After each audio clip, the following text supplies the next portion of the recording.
see you now. Oh, I can see the love in your eyes, laying yourself down,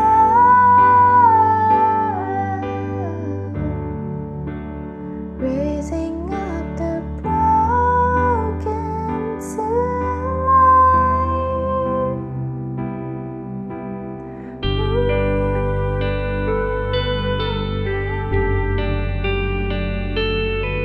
My Jesus.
but now I'm found. Was blind, but now I see. Oh, I can see you now.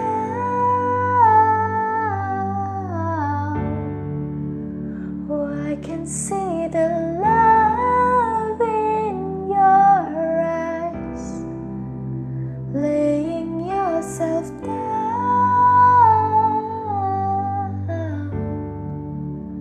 raising up the broken to life.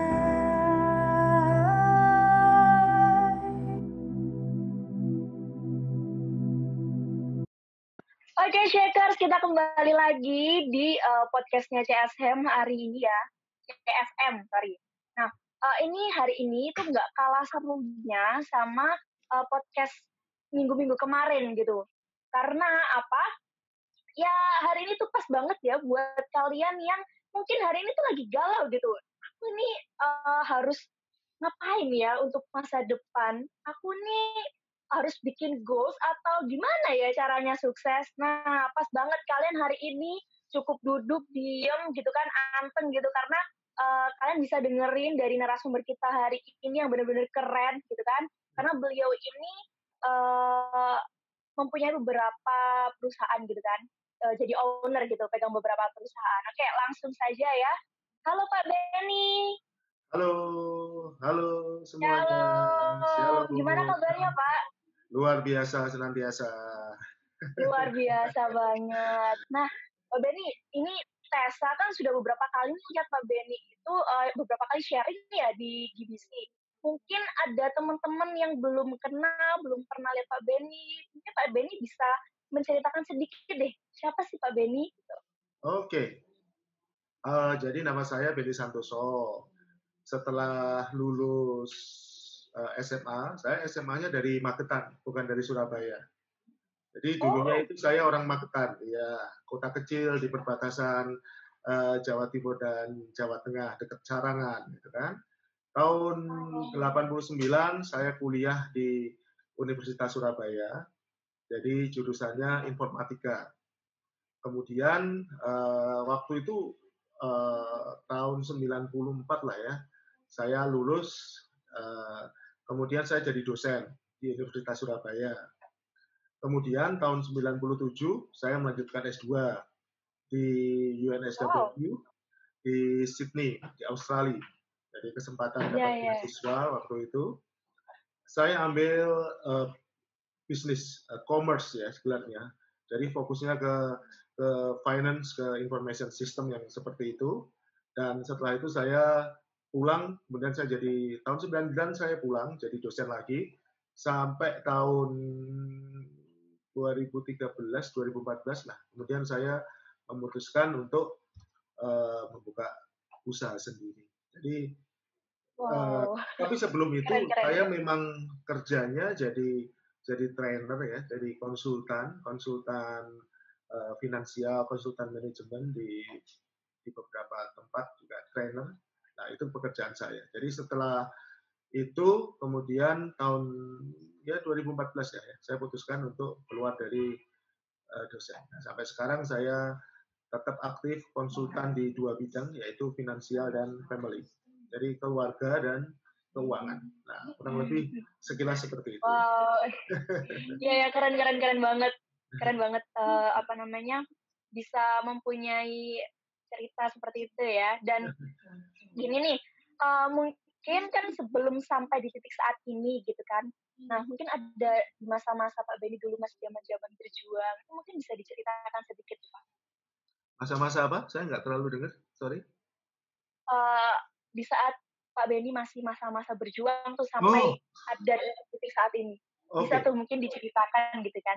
Ya, saya cuma mau ingatkan satu hal, bahwa berjuang itu terus. Jadi sampai sekarang pun tetap terus berjuang. Kalau tanya ke Pak Salim sekalipun, itu juga akan tetap terus berjuang. Dan kita tidak akan berhenti berjuang sampai kita meninggal. Cuma kalau yang dipikir pada waktu itu betul-betul berjuang yang kelihatannya tidak menghasilkan. Jadi bedanya dulu dengan sekarang, kalau sekarang itu kita berjuang kelihatan langsung hasilnya. Tapi ada masa-masa di mana berjuang itu kelihatannya berjuang saja tapi tidak ada hasilnya. Belajar, terus kemudian tidak ada hasilnya. Mungkin pertanyaannya yang seperti itu mungkin ya. Jadi pada waktu saya S1, awal S1, saya tetap memberikan les ya pada waktu itu. Jadi saya ingin tetap meskipun dibiayai orang tua, cuma saya ingin tidak terlalu tergantung gitu ya. Saya mulai belajar memberi les. Saya masih ingat waktu kelas 3, kelas 1, semester 1 itu saya memberi les ke anak-anak SMA. Jadi tujuannya satu, kalau memberi les itu waktu itu fisika kalau nggak salah dan matematika, kan sekalian belajar. Karena materinya kan agak mirip ya, SMA dengan universitas. Jadi yang saya lakukan sekalian belajar, sekalian ngelesi, sekalian dapat duit, sekalian nambah ilmu. Nah, itu yang waktu itu saya lakukan.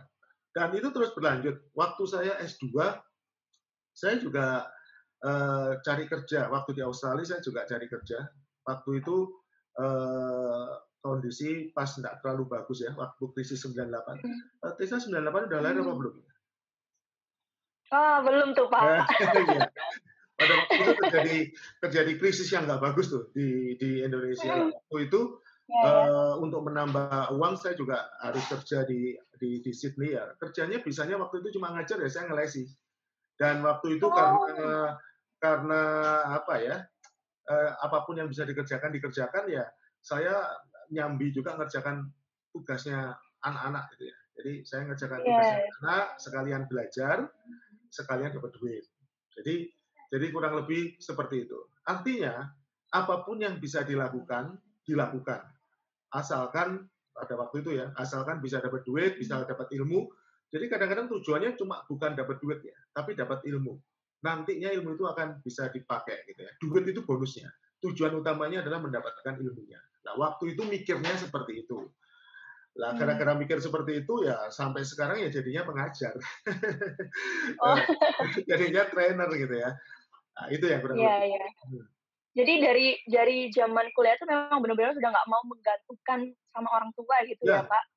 Jadi saya ngelesi jadi asisten dosen. Waktu itu kan kalau di Ubaya terbuka peluang jadi asisten dosen ya, saya jadi asisten dosen. Pokoknya yang bisa dilakukan lah. Itu kata kunci. Jadi plus-plus gitu ya, dapatnya tuh plus-plus gitu. Dapat dari segi finansial dapat, dari ilmu dapat gitu kan. Betul. Iya, benar-benar. Nah, ada nggak sih Pak yang satu ayat gitulah, yang bikin apa ya, mungkin di saat Pak Benny sedang down gitu, yang bisa menguatkan Pak Benny? Oke. Ayat itu. Banyak sekali ayat, karena semuanya luar biasa. Tapi yang sering kali ini saya lihat dulu ya ayatnya ya. Saya biasanya di Matius 6, ketika lagi nggak enak, ketika khawatir, ketika merasa nggak pasti gitu ya, itu saya lihat Matius 6 ayat 34. Saya akan bacakan ya. Matius 36 ayat 34. Sebab itu, janganlah kamu khawatir akan hari besok. Jadi dilarang khawatir akan hari besok. Jadi ada masa itu di mana kita memikirkan yang nggak pasti. Itu menyebabkan orang tambah khawatir.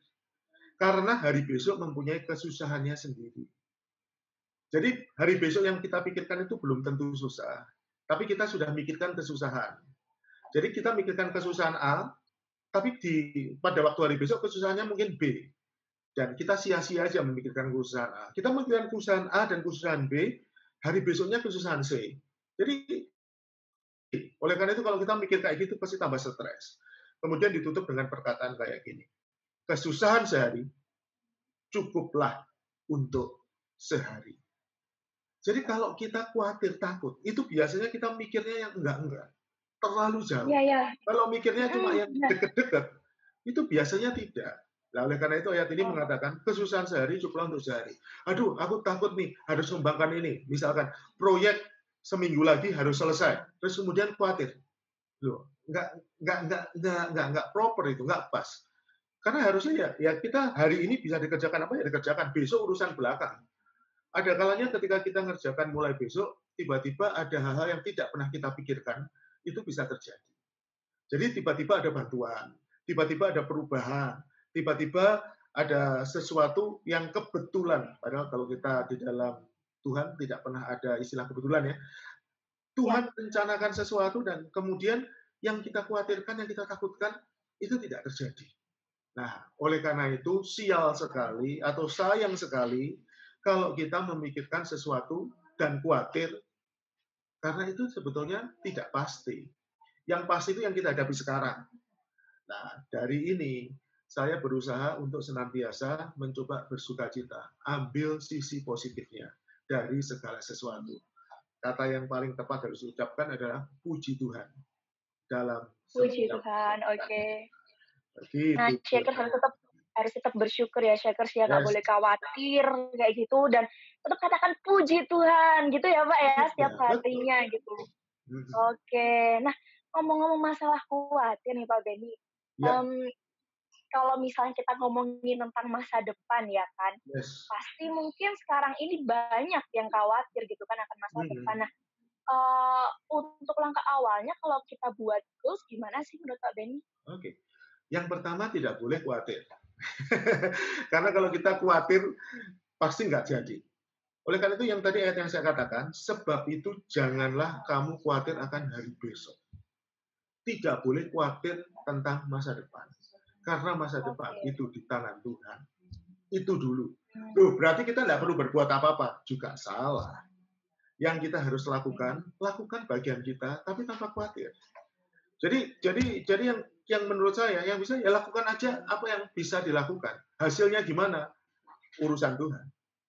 Jadi kalau misalkan sekarang ini sedang bisnis, sedang sekolah, sedang melakukan apapun, lakukan seperti biasa. Tentu saja harus ditambahin. Ditambahinnya apa? Ditambahin nanti kalau Tuhan beri hikmat, lakukan itu. Nah, itu yang pertama. Kalau tadi ditanya soal goal, yang harus dilakukan adalah kita harus mencoba memprediksi masa depan. Susah sih, tapi itu bisa. Artinya apa? Goal kita jangan asal menurut kita. Jadi ada pendekatannya seperti ini. Kita maunya apa? Oke? Maunya. Yang kedua, kita bisanya apa? Maunya kan banyak, tapi bisanya kan mungkin beda ya. Contoh, saya maunya main musik, tapi ternyata nggak bisa main musik, kan beda itu. Jadi maunya apa? Bisanya apa? Kemudian yang ketiga, yang paling penting adalah di masa depan yang dibutuhkan apa? Saya ulangi lagi ya. Maunya apa? Bisanya apa? Terus kemudian di masa depan yang dibutuhkan apa? Orang mau bayar itu untuk apa? Itu di masa depan seperti itu. Yang paling keren apa? Yang sekarang ini maunya kita sama dengan yang kita kuasai, sama dengan yang dibutuhkan atau yang orang mau bayar di masa depan. Kalau itu sampai terjadi, itu luar biasa. Nah, masalahnya, contoh nih, saya kasih contoh. Saya harus bisa internet. Maunya bisa internet. Sekarang kenyataannya tidak bisa. Di masa depan, butuh kemampuan internet.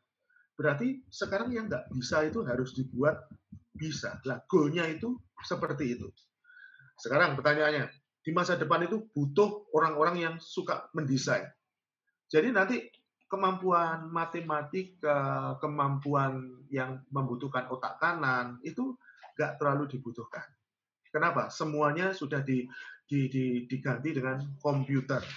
Yang dibutuhkan itu yang banyak otak kirinya. Karena otak kiri itu tidak bisa dibuat programnya. Kenapa? Karena itu ada creativity dan sebagainya. Jadi sebetulnya yang dihargai nanti itu adalah kreativitas. Jadi sekarang yang harus dilakukan apa? Oke, bagian kreativitas kamu apa? Itu dicek.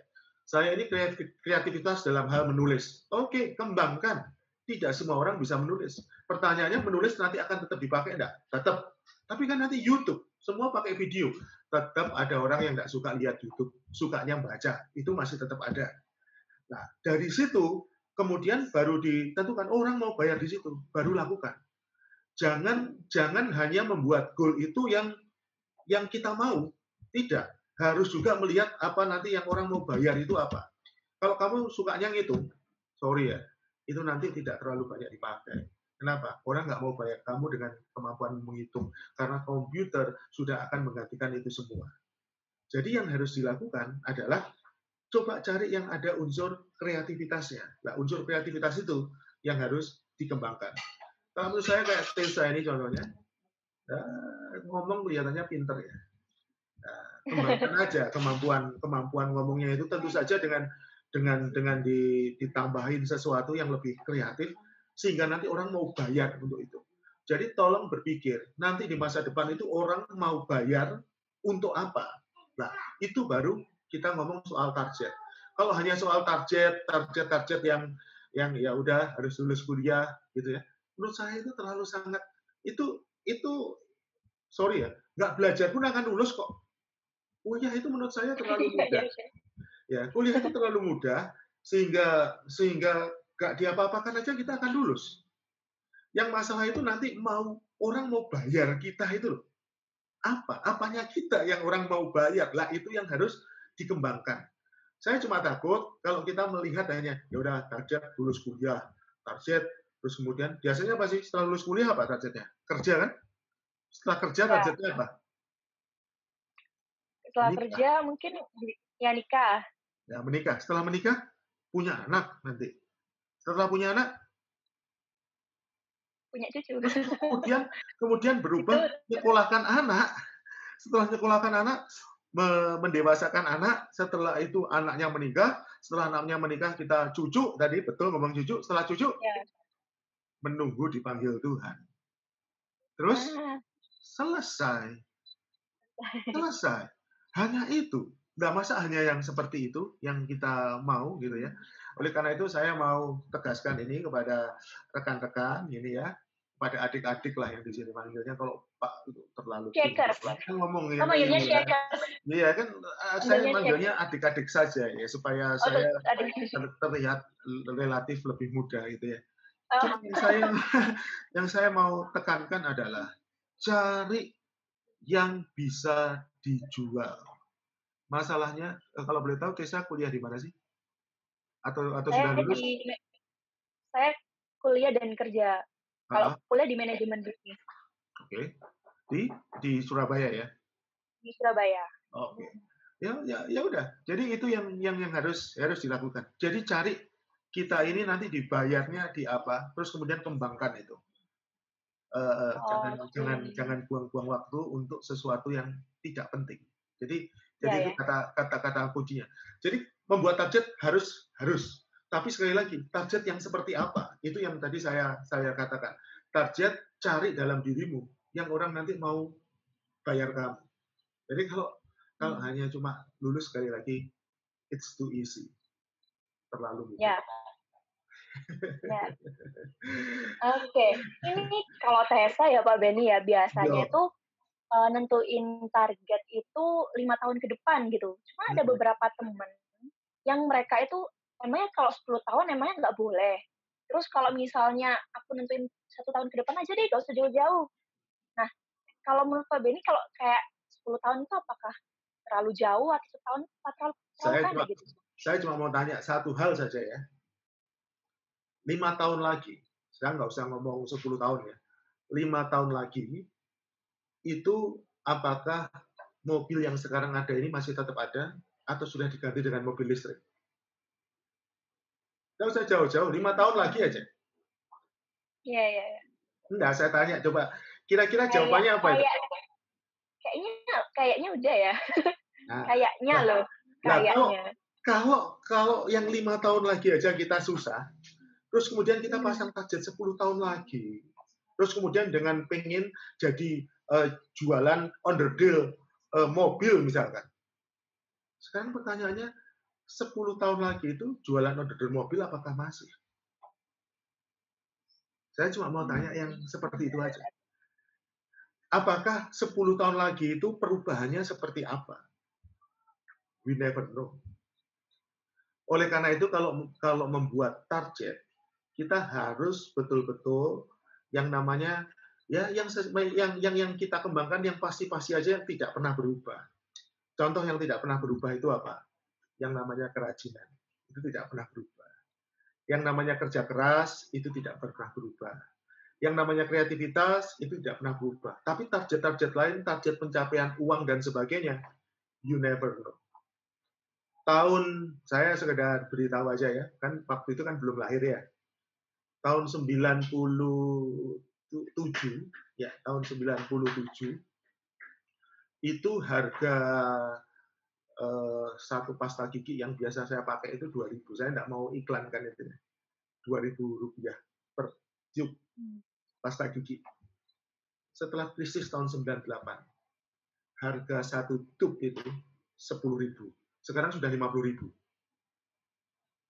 Sekarang pertanyaannya, kalau kamu pakai pasang target terus kamu melewati masa itu, apa enggak targetmu itu sia-sia? Ya nggak usah sia-sia lah, sekarang aja lah. Engkau pasang target macam-macam, kena COVID, terus kemudian kira-kira jadinya apa? Targetmu berubah apa tidak? Ya, berubah sih. Berubah kan? Oleh karena itu saya ini penganut sistem yang seperti ini. Sesuatu yang paling tidak berubah adalah perubahan itu sendiri. Semua berubah. Yang harus kita lakukan, kita ambil yang pasti-pasti saja. Nah, kalau memang kita membuat target itu, kita buat target itu yang sederhana saja. Jangan sampai target itu yang muluk-muluk. 10 tahun lagi, kalau boleh tahu usianya sekarang berapa? 20. 10 tahun lagi usia 30 kan? Ya, 30 Ya. tahun lagi, usia 30, pengen ini, pengen itu. Ya boleh-boleh saja sih seperti itu. Cuma kadang-kadang itu berubah dengan sangat cepat. Pak Benny kalau bikin target berapa lama biasanya? Maksudnya untuk berapa tahun ke depan? Saya buat target itu paling cuma setahun. Setahun ya? Yes. Kenapa? Okay. Karena saya tahu bahwa akan ada perubahan, apalagi kalau kita dunia bisnis nggak bisa terlalu akan banyak penyesuaian. Cuma saya sudah tahu kira-kira yang ke depan apa itu saya sudah bayangin. Tapi saya sudah hanya mempersiapkan diri aja, membuat diri saya itu bisa adaptasi dengan cepat. Itu aja. Jadi yang kita perlukan itu kemampuan adaptasinya itu. Jadi kalau nanti seperti ini bisa langsung seperti ini. Nah, itu aja yang harus kita pikirkan. 1 tahun yang lalu tidak pernah terpikir akan ada Zoom dan kita bicara seperti ini. Nggak pernah kepikir. Tapi begitu ada Zoom, yang saya lakukan adalah saya langsung adaptasi, saya belajar. Nah, seperti itu loh. Jadi yang diperlukan itu adalah kemampuan adaptasi, kemampuan belajar.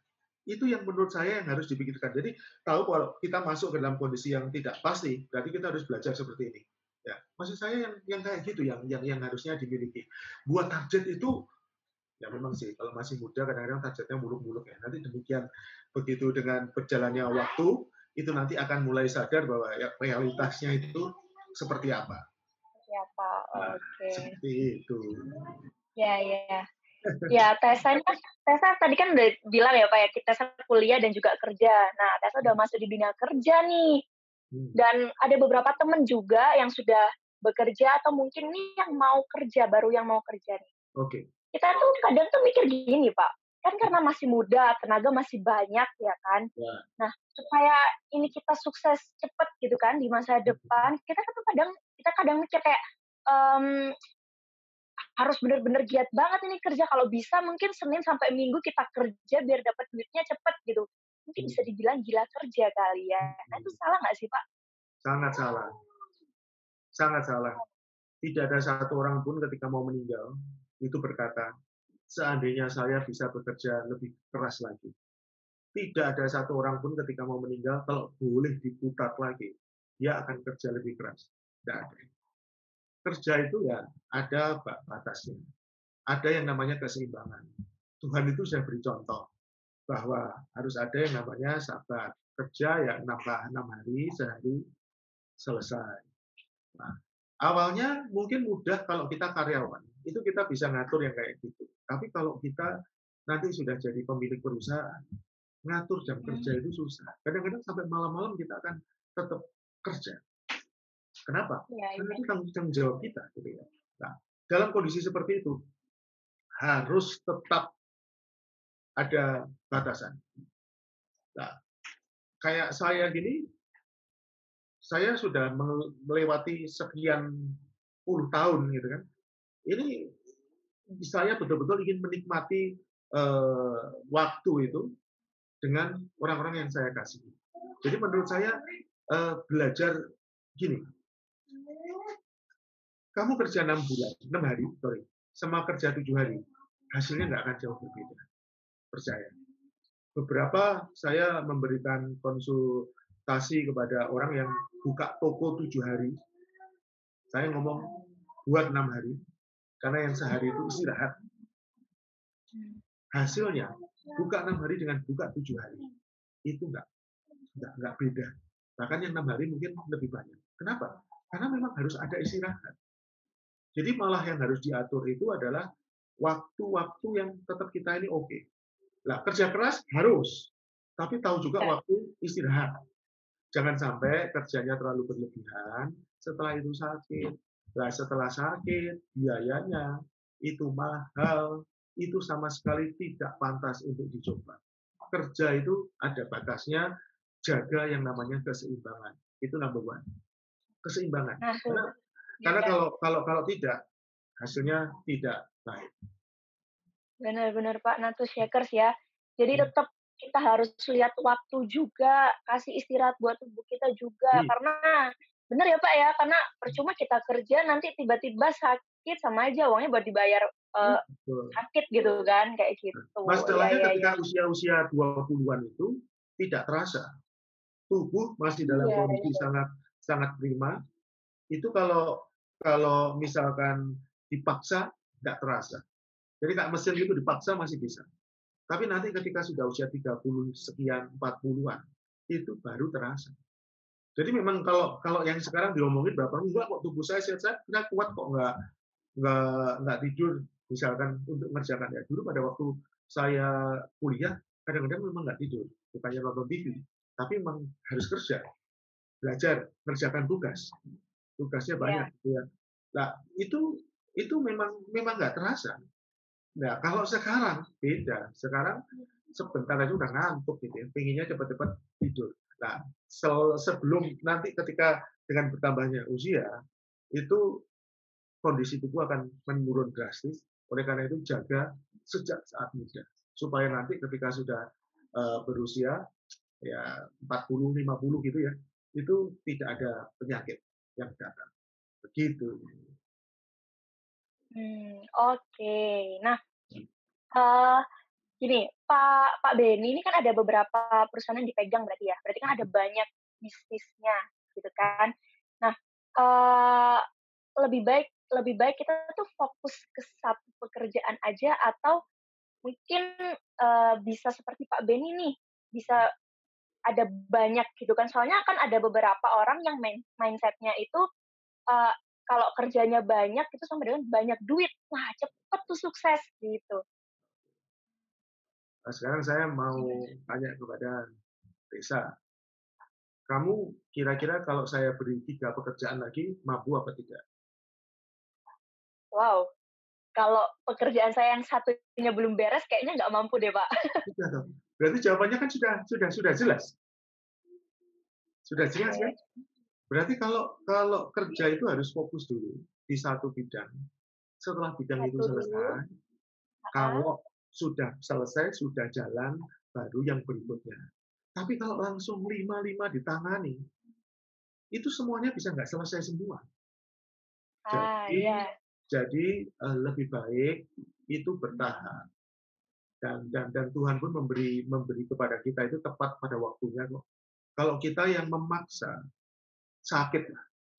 Sakitnya bukan cuma sekedar sakit tubuh, sakit jiwa juga, sakit secara keuangan juga, semuanya sakit itu nanti. Kalau memaksakan diri. Iya, stres. Dan kemudian setelah itu ditinggal, sudah nggak usah melakukan apa-apa. Jadi kalau coba yang jadi sederhana aja, kalau saya kasih contoh, coba kuliah di 4 fakultas, 4 jurusan, sanggup nggak? Aduh, kalau barengan langsung gitu, kayaknya berat banget ya. Kalau 2? Kalau 2, nah, pikir-pikir kan? Kalau ini, iya pikir-pikir. Nah, oleh karena itu saya ngomong, kalau kuliah saja seperti itu, apalagi kerja. kerja itu kan lebih serius daripada kuliah kan. Kuliah kalau kita Iya, santai iya. pun kita ngawur-ngawur ujian masih bisa dapat nilai bagus kadang-kadang. Tapi kalau kerja itu kalau memang betul-betul kita nggak bisa ya nggak dapat duit kan. Nah, Hmm. mindset-nya itu loh. Jadi jangan coba mikir, waduh saya akan kerja sebanyak mungkin, nggak usah muluk-muluk itulah. Coba kamu kuliah aja sebanyak mungkin, sanggup apa tidak. Kalau nggak sanggup ya mulai satu-satu aja. Jurusan apa namanya, misalkan fakultas manajemen. Selesai manajemen, baru masuk. Setelah manajemen ini, terus kemudian mau masuk kedokteran, mau nggak? Fakultas Oh, kedokteran, bisa. ya kalau kalau kalau sudah lulus ya nggak apa-apa, Pak. Nah, kedokteran. Kan sudah. Setelah kedokteran, ke jurusan informatika, tapi ke arah artificial intelligence, kecerdasan buatan. Kira-kira gimana kalau itu?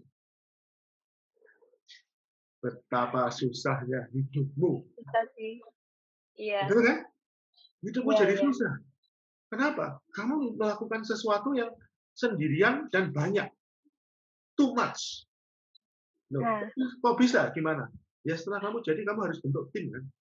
Orang yang ngerjakan. Masalahnya kalau kuliah kan kamu nggak bisa bentuk tim. Saya kuliah 3, yang satu itu saya sendiri, yang kedua itu tim saya yang ngerjakan, yang ketiga tim saya, tapi nilainya saya. Itu kan nggak bisa kalau kuliah. Kalau pekerjaan kan bisa. Nah, oleh karena itu harus jangan pengen terlalu cepat. Terlalu cepat itu nggak matang. nah, Biar ya. biar matang aja. Usia 20-an, usia nanti 25, 30, itu biar alami berkembang, biar matang, nikmati hidup. Lihat kanan kiri begitu banyak hal-hal yang indah, nikmati itu. Jadi jangan terlalu memaksakan diri juga. Berarti sebenarnya sih nggak apa-apa ya, maksudnya, mungkin kalau misalnya ada mau bangun beberapa bisnis mungkin nggak apa-apa ya, tapi satu-satu dulu mungkin gitu ya Yes, maksudnya ya, Pak? Fokus betul. satu dulu. Satu dulu, begitu satu. Karena nanti ada waktu di mana perhatian kita semua harus tercurah pada satu itu. Lah kalau pas Ya. tercurah pada satu itu, yang bisnis yang lain atau pekerjaan yang lain itu gimana? Contohnya aja pada Hmm. waktu kita ambil tiga kuliah, semuanya skripsi. Terus sidangnya bareng. Ayo gimana kira-kira? Ngerjakan skripsi, harus 3 skripsi, sidangnya barengan. Saya cuma mau tanya yang ini lagi kuliah, bayangkan itu kira-kira jadinya seperti Iya, apa? aduh, Nah, itu kan sama juga. mikirin satu aja gimana gitu ya. Kan padahal kalau kita kerja, kita mengerjakan proyeknya orang, itu lebih serius daripada mengerjakan skripsi. Hmm. Jadi tolong mindset-nya itu harus jangan terlalu, menurut saya nih ya, terlalu optimis, terlalu loh ya. Optimis boleh, terlalu optimis nggak boleh ya. Percaya diri boleh, terlalu percaya diri itu tidak boleh. Karena kalau terlalu percaya diri itu membuat ngawur. Nah, oleh karena itu Ya, tempatkan pada posisi yang seimbang. Semuanya seimbang itu enak. Jadi itu membuat hidup kita jadi lebih tenang. mhm, mhm. Nah, di saat pandemi kayak gini nih, Pak, ya, kan banyak kan yang menyesuaikan gitu, soalnya Ya, banyak ketidakpastian gitulah. ya. Kalau Pak Beni sendiri nih, survive di masa-masa yang ketidakpastian seperti sekarang, Oleh karena itu sama kan gimana? seperti tadi saya ngomong, kuncinya 2 kan, kemampuan adaptasi dan kemampuan belajar kan. Sama kan? Oke. Yang tadi saya katakan, kemampuan Mhm. adaptasinya gimana? Oke, saya sebagai trainer nggak bisa pergi keluar kemana-mana. Ya sudah, berarti harus belajar dengan Zoom, dengan Google Classroom dan Google Meet dan sebagainya. Itu kemampuan Mhm. kemampuan belajar. Kemudian kemampuan adaptasinya ada beberapa yang harusnya kita biasa lakukan dengan suatu cara harus berubah. Begitu aja, dan itu kemampuan itu kalau dipakai terus, nantinya juga kita akan survive. Jadi Mhm. jadilah orang yang mudah beradaptasi. Jadi jangan ngotot harus gini, oh nggak bisa. Jadi kalau memang ini nggak bisa, ya harus pakai cara yang lain. Nah sudah, lakukan aja pakai cara itu. Dengan yang seperti itu, hasilnya akan oke. Jadi saat-saat sekarang ini, kalau menurut saya, pandemi itu adalah saat memasuki akademi. Saya ulangi lagi ya, pandemi saat memasuki akademi. Artinya apa? Saat belajar. Belajar apa? Ya. Belajar yang normal baru kan akan terjadi kan? Nah, Iya. siapkan diri untuk normal baru itu. Dan semua harus belajar. Bukan cuma saya, Tessa. Semua orang harus menyesuaikan diri. Tidak bisa memaksakan bahwa harus tetap mengikuti cara yang ada. Begitu ceritanya. Berarti kita juga, ya intinya kayak tadi ya, jangan khawatir, terus mau beradaptasi juga gitu Terus kan. mau belajar. Benar nggak, Pak? Mau belajar gitu. Iya, jadi Nah, itu. berarti dalam kalau misalnya kita mau punya usaha juga sama ya, harus kayak gitu ya. Kita mau beradaptasi, mau belajar, itu hal Iya. utamanya ya, Pak ya? Ya, tapi yang tadi kalau mau punya usaha, yang tadi saya omong 3 hal tadi, bedakan. Yang saya mau, yang saya bisa, yang orang mau bayar saya. Nah, kalau yang tentang bekerja harus ikhtisan 3 hal ini. Yang paling penting mana? Yang paling penting adalah yang saya bisa. Yang saya bisa, yang saya mau, terus kemudian yang saya bisa, yang saya mau itu cari yang orang mau bayar berdasarkan yang saya bisa dan yang saya mau. Jadi Tessa misalkan itu harus tahu, saya bisanya apa, saya maunya apa, orang nanti akan bayar saya sebagai apa. Ya sudah, dicari irisannya 3 hal ini, irisan ini ya, masing-masing kan ada irisan tengahnya kan, yang saling bertemu itu, nah, itu yang dikembangkan, itu yang dipelajari, itu yang betul-betul kita fokus untuk mengembangkan. Nah, itu akan jadi. Oke. Terus kalau misalnya nih Pak, selain mindset yang tadi Pak Benny jelaskan kan, kalau misalnya kita juga mau sukses tuh jangan jangan terlalu terlalu optimis, jangan terlalu pede, jangan terlalu minta-minta cepat sukses gitu kan. Nah, selain itu mindset apa lagi sih Pak yang harus kita punya kalau misalnya kita ini mau sukses gitu? Ada di Mazmur pasal 1. Mazmur pasal 1. Saya bacakan ya. Mestinya saya hafal sih, cuma saya bacakan aja dari itu. Mazmur 1 ayat yang ke-1. Ini kalau mau tidak sukses. Jadi kalau mau sukses kebalikannya. Berbahagialah orang yang tidak berjalan menurut nasihat orang fasik. Berarti kalau mau sukses berjalan menurut nasihat orang benar. Kalau nasihatnya nasihat orang fasik, hancur. Pertama adalah cari penasihat. Usia-usia seperti Tessa ini adalah usia-usia di mana susah sekali dinasihat. Merasa bisa, merasa sudah hebat, merasa mampu menghancurkan dunia dengan kekuatannya sendiri.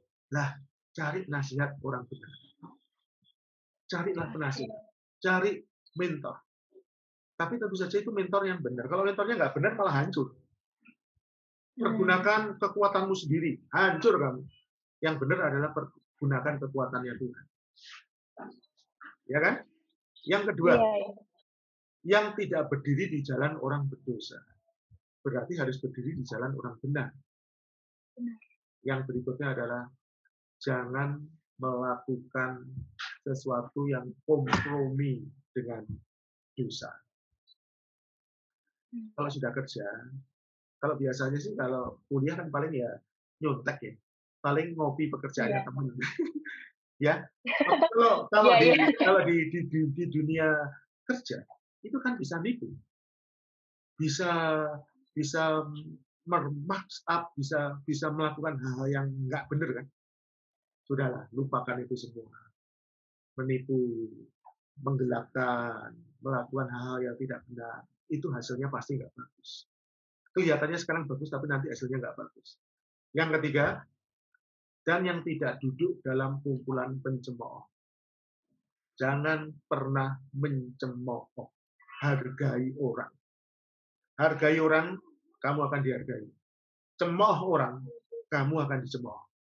Dan kalau engkau suka mencemooh orang, suka menghina orang, suka mengecilkan orang akan kembalikan yang seperti itu. Saya diberitahu orang tua rohani saya, Pastor Timotius Arifin, jangan membuka aib orang. Nanti orang akan buka aibmu. Nah, mencemooh itu kan ya juga mirip-mirip seperti itu. Jangan ngomong hal-hal yang buruk tentang siapapun juga. Padahal memang enak ya. membicarakan hal-hal buruk itu kan memang enak. Betul apa tidak? Semoga tidak itu Secara ya. nggak sadar ya, secara nggak sadar. Iya. Nah, itu enak lah. Menurut saya mindset ini kalau ini tetap value-value ini kalau tetap dijaga.